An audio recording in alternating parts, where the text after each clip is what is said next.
بسم اللہ الرحمن الرحیم نحمدہ و نصلی علی رسولہ الکریم۔ ناظرین اکرام، السلام علیکم ورحمۃ اللہ وبرکاتہ۔ آج ہم حضرت نوح علیہ السلام کی سیرت کا مطالعہ کریں گے۔ ہم نے دیکھا تھا پچھلے ایپیسوڈز میں کہ حضرت آدم علیہ السلام اس دنیا میں تشریف لائے، اس کے بعد حضرت شیث علیہ السلام دنیا میں تشریف لائے۔ ان کے بعد جو قرآن مجید ہمیں بتاتا ہے وہ حضرت ادریس علیہ السلام کے بارے میں بتاتا ہے۔ جب حضرت ادریس علیہ السلام اس دنیا سے رخصت ہو گئے تو اس کے بعد ان کی قوم کچھ عرصے تک تو توحید پر قائم رہی، لیکن اس کے بعد رفتہ رفتہ بت پرستی ان کے اندر در آئی اور وہ بت پرستی میں انوالو ہو گئے اور بت پرستی میں ملوث ہو گئے۔ اتنا زیادہ ہوا کہ ان کا جو بھی تھا توحید کو بالکل انہوں نے بھلا دیا تھا اور ہر طرف شرک اور بدعات عام تھیں۔ ایسے زمانے میں اللہ تعالیٰ نے حضرت نوح علیہ السلام کو مبعوث فرمایا۔ نوح علیہ السلام قوم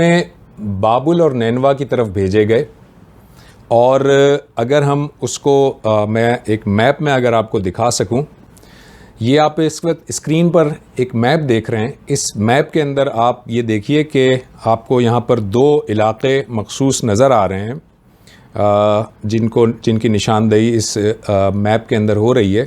ایک پہ لکھا ہے بیبیلونیا اور دوسرے پہ لکھا ہے نینوا۔ یہ پورا کا پورا جو علاقہ ہے،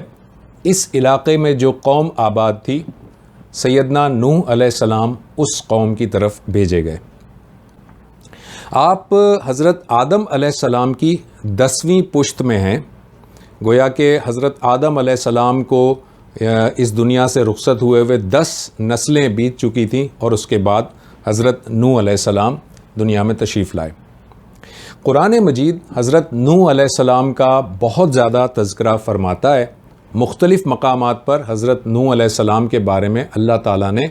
واقعات بیان کیے ہیں اور آپ کی سیرت بھی بیان کی ہے، آپ کی قوم کی صفات بھی بیان کی ہیں، آپ کی قوم کی خصلتیں بھی بیان کی ہیں، آپ کی قوم کا کفر اور ان کا جھٹلانا بھی بیان کیا ہے، اور ان کا بت پرستی میں انوالو ہونا اور بدعات میں انوالو ہونا، اس کو بھی اللہ تعالیٰ نے پوری طرح سے واضح کیا ہے۔ سیدنا نوح علیہ السلام کے بارے میں نہ صرف یہ کہ قرآن مجید نے مختلف مقامات پر مختلف واقعات بیان کیے ہیں، بلکہ قرآن مجید میں ایک پوری کی پوری سورہ نوح کے نام سے مذکور ہے، موجود ہے۔ جیسا کہ میں نے آپ کو بتایا کہ آپ قوم بابل اور نینوا کی طرف بھیجے گئے تھے۔ روایات میں آتا ہے کہ جب آپ کی عمر 40 برس ہوئی تو آپ کو اللہ تعالیٰ نے نبوت کے منصب پر فائز فرمایا۔ قرآن مجید میں جب ہم دیکھتے ہیں تو ہمیں یہ بھی پتہ چلتا ہے، سورہ عنکبوت آیت نمبر 14 میں اللہ تعالیٰ فرماتے ہیں، وَلَقَدْ أَرْسَلْنَا نُوحًا إِلَىٰ قَوْمِهِ فَلَبِثَ فِيهِمْ أَلْفَ سَنَةٍ إِلَّا 50 عَامًا فَأَخَذَهُمُ الطُّوفَانُ وَهُمْ ظَالِمُونَ، کہ ہم نے نوح کو اس کی قوم کی طرف بھیجا اور وہ 50 کم 1000 برس ان کے درمیان رہا، آخر کار ان لوگوں کو طوفان نے آ گھیرا اس حال میں کہ وہ ظالم تھے۔ اس قرآن مجید کی آیہ مبارکہ سے ہمیں معلوم ہوتا ہے کہ حضرت نوح علیہ السلام 950 برس اپنی قوم کے درمیان رہے۔ اب مفسرین نے یہ بتایا ہے کہ اگر یہ 950 برس ان کی دعوت کا کام ہے، اور چونکہ ان کو 40 سال میں نبوت پر سرفراز کیا گیا تھا، تو تقریباً 1000 برس یعنی 990 برس ان کی عمر بنتی ہے۔ اور اگر اس آیت کا مطلب یہ لیا جائے کہ حضرت نوح علیہ السلام اپنی پیدائش سے لے کر اپنی وفات تک 950 برس اپنی قوم کے درمیان رہے، تو اس کا مطلب کہ حضرت نوح علیہ السلام کی عمر مبارک 950 برس ہے۔ بہرحال معاملہ جو بھی ہو، اتنا اندازہ قرآن مجید سے ضرور ہوتا ہے کہ آپ کی عمر مبارک 950 برس تو کم از کم ضرور تھی۔ اگر اس سے زیادہ تھی تو اس کا مطلب کہ 1000 کے قریب آپ کی عمر تھی۔ آپ نے نہ صرف یہ کہ 950 برس یہاں پر تبلیغ کی اور لوگوں کو جو ہے وہ دعوت دی اور شرک اور بدعات سے روکا، بلکہ آپ نے ان کو یہ پوائنٹ آؤٹ کیا اور یہ ان کو باور کرایا اور متوجہ کیا کہ ایک اللہ وحدہ لا شریک کی عبادت کرو اور میری نبوت پر ایمان لاؤ، اور تمہارے باپ دادا بھی یہی کرتے تھے، اور تمہارے باپ دادا جو ہے انہوں نے بھی توحید کی طرف تمہیں بلایا تھا، یعنی کہ باپ دادا سے مراد ان کا اشارہ حضرت آدم علیہ السلام اور حضرت ادریس علیہ السلام کی طرف تھا کہ تم اپنے باپ دادا کی تعلیمات بھول گئے ہو، انہوں نے تمہیں توحید کا درس دیا تھا اور تم نے ان بتوں کو اپنے ہاتھوں سے بنایا ہے اور پھر ان کی پوجا کر رہے ہو۔ یہاں پر آپ کو ایک بات بتاتے چلیں کہ حضرت ادریس علیہ السلام کی قوم میں کچھ لوگ تھے جو بڑے نیکوکار تھے، اور شیطان نے ان کی قوم کے اندر یہ وسوسہ ڈالا کہ چونکہ وہ نیکوکار لوگ تھے لہٰذا ان کے بت کو بنا لیا جائے، اور اگر ان کے بت کو بنا کر ان کی پرستش کی جائے تو یہ بت تمہیں اللہ کے قریب کر دیں گے۔ چنانچہ حضرت نوح علیہ السلام کی جو قوم تھی وہ بت انہوں نے جو بنائے ہوئے تھے، وہ بت دراصل حضرت ادریس علیہ السلام کی قوم کے نیکوکار لوگ تھے۔ وہ جو بت بنا کر ان کی پوجا کیا کرتے تھے، ان کے مشہور اور معروف بت 5 تھے، جن کا نام ہے ود، سوا، یغوث، یعوق اور نصر۔ تو جب سیدنا نوح علیہ السلام دعوت دیا کرتے تھے اور ان بتوں سے بیزاری کا اعلان کرتے تھے اور بتوں سے دور رہنے اور اللہ وحدہ لا شریک کی عبادت کرنے کی ترغیب دیتے تھے،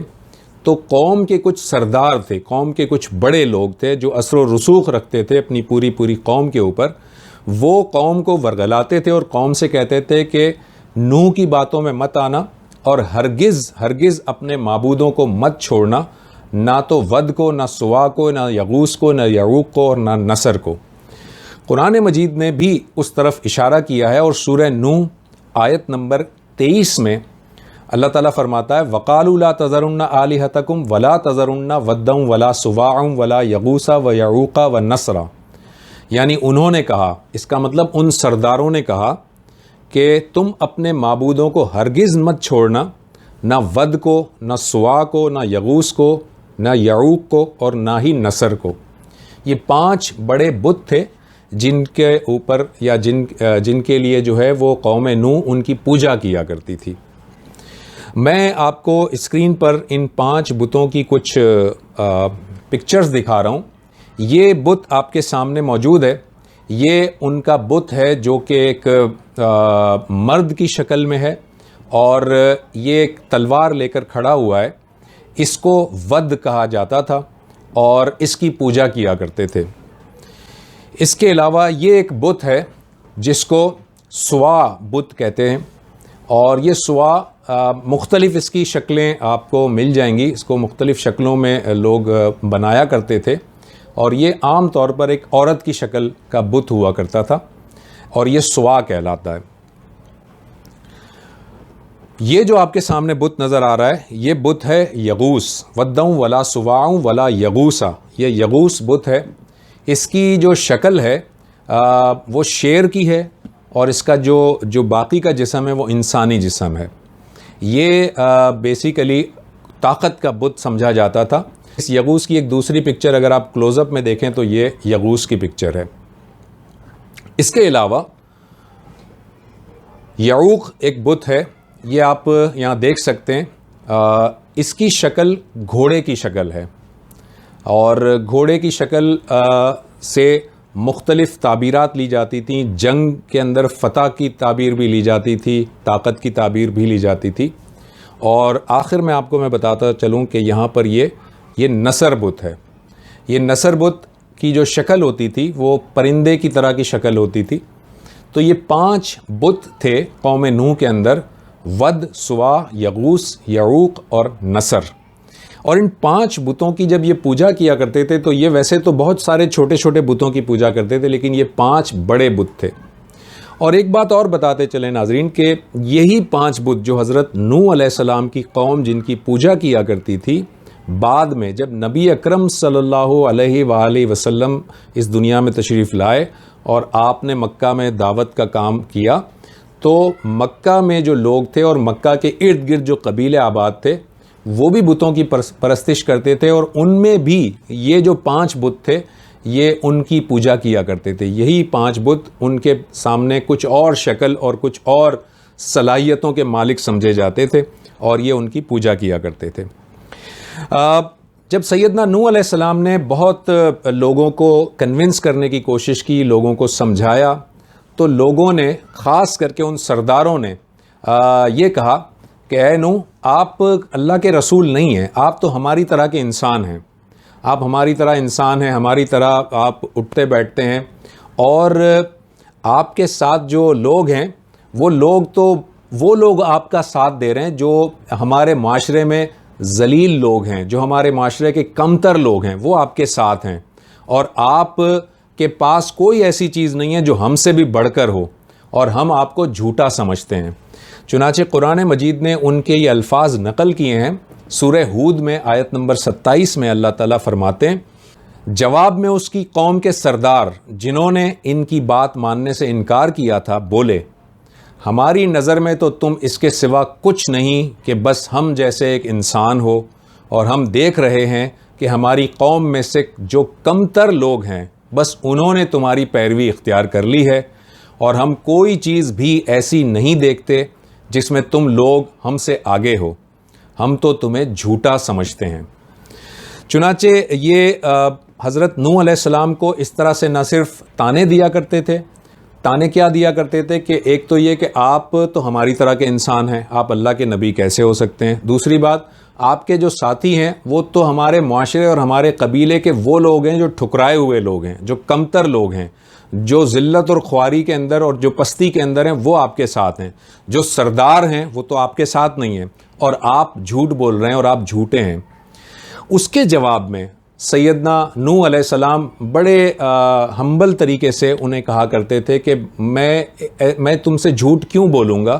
اور مجھے تم سے کسی مال کی کوئی غرض نہیں ہے، میرا اجر تو میرے رب کے پاس ہے، اور میں نے کب کہا ہے کہ خزانے غیب کے خزانے میرے پاس ہیں، اور نہ ہی میں نے یہ کہا ہے کہ میں غیب کا علم جانتا ہوں، اور نہ ہی میں نے یہ کہا ہے کہ میں فرشتہ ہوں۔ چنانچہ قرآن مجید میں سورہ ہود کے اندر ایک کنٹینیویشن ہے، آپ کے سامنے یہ اسکرین پر یہ آیات نظر آ رہی ہیں، میں نے 2 آیات سلیکٹ کی ہیں۔ حضرت نوح علیہ السلام نے اپنی قوم کے اس الزام کے جواب میں یہ بتایا، اے میری قوم کے لوگو، میں اس کام پر تم سے کوئی مال نہیں مانگتا، میرا اجر تو اللہ کے پاس ہے، اور میں تم سے نہیں کہتا کہ میرے پاس اللہ کے خزانے ہیں، نہ ہی یہ کہتا ہوں کہ میں غیب کا علم جانتا ہوں، اور نہ ہی یہ میرا دعویٰ ہے کہ میں فرشتہ ہوں۔ ناظرین، یہاں پر ایک بات کو بہت اچھی طرح سمجھ لیجئے کہ دنیا میں جتنے بھی پیغمبر اللہ تعالیٰ نے بھیجے، سیدنا آدم علیہ السلام سے لے کر نبی اکرم صلی اللہ علیہ وآلہ وسلم تک، کسی ایک نے بھی اس بات کا دعویٰ نہیں کیا کہ اس کے پاس اللہ کے خزانے موجود ہیں، کسی ایک نے بھی یہ دعویٰ نہیں کیا کہ وہ غیب کے تمام علوم سے واقف ہے، کسی ایک نے بھی یہ دعویٰ نہیں کیا کہ وہ انسان نہیں بلکہ فرشتہ ہے۔ ہر پیغمبر نے کہا کہ ہم انسان ہیں، ہم تمہاری طرح انسان ہیں، تمہاری طرح کھاتے ہیں، پیتے ہیں، بازار میں پھرتے ہیں، مگر ہم اللہ کے پیغمبر ہیں، ہم اللہ کے نبی ہیں، ہمارے اوپر اللہ تعالیٰ وحی نازل کرتا ہے، چنانچہ ہماری نبوت پر اور ہماری رسالت پر ایمان لاؤ۔ تو کسی بھی پیغمبر نے بشریت سے انکار نہیں کیا، اپنے آپ کو انسان ہونے سے انکار نہیں کیا۔ یہ بات یہاں پر آپ قرآن مجید سے بھی ثابت ہو رہی ہے۔ جب وہ کہتے تھے کہ تم تو ہماری طرح انسان ہو، تو حضرت نوح کہتے تھے کہ ہاں، میں نے کب کہا ہے کہ میں فرشتہ ہوں، میں تمہاری طرح انسان ہوں، لیکن مجھ پر اللہ کی وحی نازل ہوتی ہے، اس وجہ سے میں تمہیں توجہ دلا رہا ہوں کہ اللہ تعالیٰ وحدہ لا شریک کی عبادت کرو اور اس بت پرستی سے باز آ جاؤ۔ مگر وہ لوگ اتنے ہٹ دھرم تھے کہ وہ نہ صرف یہ کہ آپ کو جھٹلا رہے تھے، بلکہ جو لوگ آپ پر ایمان لاتے تھے انہیں بھی ورغلاتے تھے، اور طرح طرح کے طنز، تانے اور ایذا اور تکالیف آپ کو اور آپ کے اہل ایمان ساتھیوں کو پہنچاتے تھے۔ یہاں پر یہ بھی آپ کو بتاتے چلیں کہ سیدنا نوح علیہ السلام نے 950 برس تبلیغ کی، مگر اس 950 برس کے اندر جو رزلٹ تھا وہ یہ کہ آپ پر صرف 80 یا 82 افراد ایمان لائے اس 950 سال کے اندر، یہاں تک کہ خود آپ کا اپنا بیٹا اور آپ کی بیوی بھی آپ پر ایمان نہیں لائے۔ روایات میں آتا ہے کہ آپ کے 4 بیٹے تھے، ایک کا نام تھا کنعان، ایک کا نام تھا سام، حام اور یافس، یہ 4 بیٹے تھے جن میں سے کنان جو ہے وہ آپ پر ایمان نہیں لایا، اور سام، حام اور یافس آپ پر ایمان لائے، اور آپ کی بیوی بھی آپ پر ایمان نہیں لائی۔ بالآخر جب 950 برس گزر گئے دعوت کرتے کرتے، اور آپ نے یہ دیکھا کہ آپ بالکل مایوس ہو گئے، اور آخر میں یہ ہوا کہ اس قوم نے یہاں تک کہہ دیا کہ اے نوح، جس عذاب سے تم ہمیں ڈراتے ہو وہ عذاب اللہ کا لے آؤ۔ یعنی اس قوم نے اتنا ہٹ دھرمی سے بات کی کہ جو عذاب آپ ڈرا رہے ہیں ہمیں، وہ عذاب اللہ سے دعا کیجیے اور ہم پر لے آئیے عذاب۔ چنانچہ سیدنا نوح علیہ السلام نے اللہ تعالیٰ سے یہ کہا کہ یا اللہ، میری قوم تو اب میری بات بالکل نہیں سن رہی، میری قوم مجھے جھٹلائے چلی جا رہی ہے، اور قرآن مجید کے اندر اتنی آیات ہیں جن کا میں مفہوم بتا رہا ہوں کہ یا اللہ میں ان کو باز رکھنے کی کوشش کرتا ہوں، ان کو نیکی کی طرف بلا رہا ہوں، ان کو نجات کی طرف بلا رہا ہوں، لیکن یہ پستی میں گرتے چلے جا رہے ہیں، یہ شرک میں مبتلا ہیں، یہ میری دعوت کے نتیجے میں کانوں میں انگلیاں ٹھونس لیتے ہیں اور میری بات نہیں سنتے۔ تو اللہ تعالیٰ نے پھر حضرت نوح علیہ السلام سے کہا کہ اچھا ٹھیک ہے، اب آپ ایک کام کیجئے کہ آپ ان کو چھوڑ دیجئے اور ایک کشتی بنائیے، اور وہ کشتی جب آپ بنا لیں گے تو اس کے بعد ہم ان کے بارے میں فیصلہ کر دیں گے۔ چنانچہ حضرت نوح علیہ السلام نے اللہ تعالیٰ کے حکم سے کشتی بنانی شروع کی۔ روایات میں آتا ہے یہ کشتی 505 یا 510 فٹ لمبی تھی، 85 فٹ چوڑی تھی، اور 50 فٹ اونچی کشتی تھی، اور اس کشتی کا آج اگر ہم ایک ماڈل ڈیزائن کریں تو کشتی کچھ اس طرح سے نظر آتی تھی جو آپ کو اسکرین پر نظر آ رہی ہے۔ یہ ماڈل کیسے نظر آیا، یہ ماڈل کیسے بنایا گیا، اس کو میں آگے چل کر بتاؤں گا کہ یہ کشتی کے کچھ خد و خال دریافت ہوئے، اور اس کے بعد آرکیولوجسٹ نے جب اس کشتی کو اسٹڈی کیا تو اس نتیجے پہ پہنچے کہ اس طرح کی یہ کشتی تھی۔ اور اللہ تعالیٰ نے جب انہیں حکم دیا کشتی بنانے کے لیے تو حضرت نوح علیہ السلام نے اپنی بستی سے دور جا کر یہ کشتی بنانی شروع کی۔ بستی کے اندر کشتی نہیں بنا رہے تھے، دور انہوں نے کشتی بنانی شروع کی۔ تو جو سردار تھے نا وہاں کے، وہ یہ کہتے تھے کہ اے نوح، یہاں دور دور تک پانی کا نام و نشان نہیں ہے، تو تم کشتی بنا کر کیا کرو گے؟ کیا یہ کشتی بنانے کے بعد اس کو دھکا دے کر سمندر میں لے جاؤ گے؟ اس طرح سے مذاق اڑایا کرتے تھے، اور یہاں تک کہا کرتے تھے کہ اے نوح، نعوذ باللہ تم نے نبوت چھوڑ کر اب بڑھئی کا کام شروع کر دیا ہے، یعنی کہ تم کارپینٹر بن گئے ہو۔ یہ تک اس طرح کے الفاظ استعمال کرتے تھے اور ایسے جملے کہا کرتے تھے۔ حضرت نوح علیہ السلام اور ان کے ساتھی اس کے جواب میں یہ کہتے تھے کہ آج تم ہمارا مذاق اڑا رہے ہو، ایک وقت آئے گا کہ تم ایسے عذاب کے پھیرے میں آؤ گے کہ تم پھر قابل رحم ہو جاؤ گے۔ چنانچہ